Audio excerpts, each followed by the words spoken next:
What does this mean? OLED.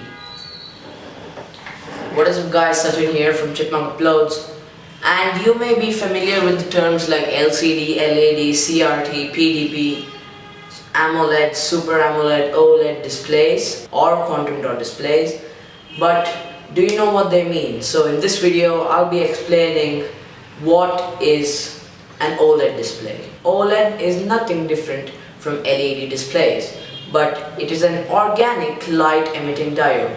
Yes, you heard that right, organic light emitting diode, which means that the pixels, the individual pixels present in this particular display have their own light, and the blacks, which will be obviously deeper, don't need any light at all, which is a huge battery saver and gives you deep rate of contrast. So the pixels power themselves up, so you don't need an extra backlight or something like that. You might have come across many phones with OLED displays, many TVs with OLED displays. Well, my PS Vita is having an OLED display, which I will show you in a moment, and my TV too has an OLED display. Well, this display you're seeing here is not an OLED display. This is just an LED display, which means that it has a backlight.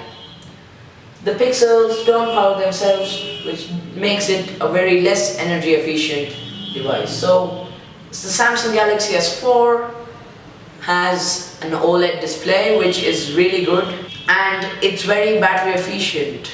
Well, this display, as I told you, is also an OLED display.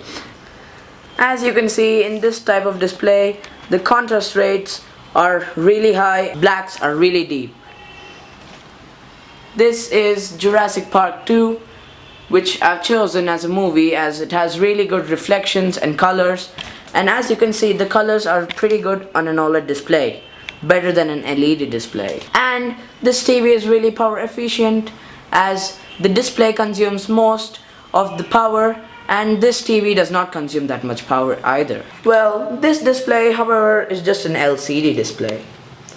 As you can see there, the blacks are not that deep and the contrast rates are not that great. So there are two types of OLED displays, PM OLED and AMOLED displays. PM OLED is passive matrix OLED displays, which are not that different.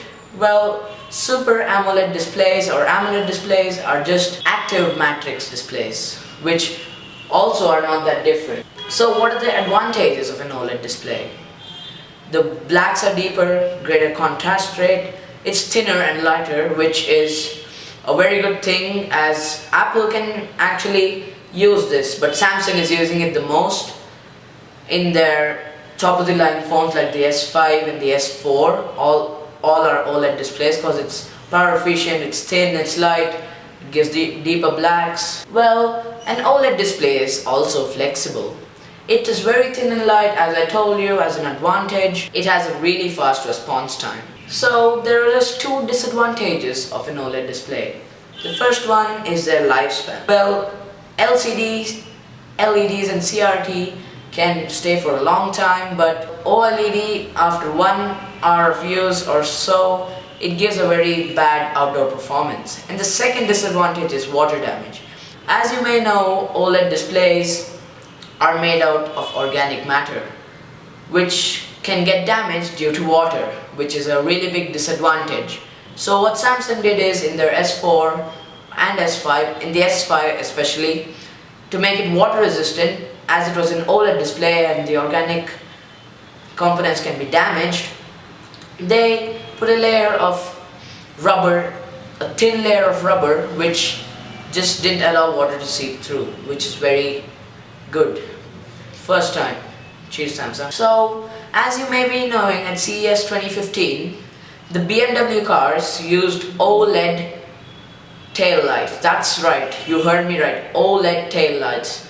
They gave a really bright look, but I don't know how it can handle outdoor performance.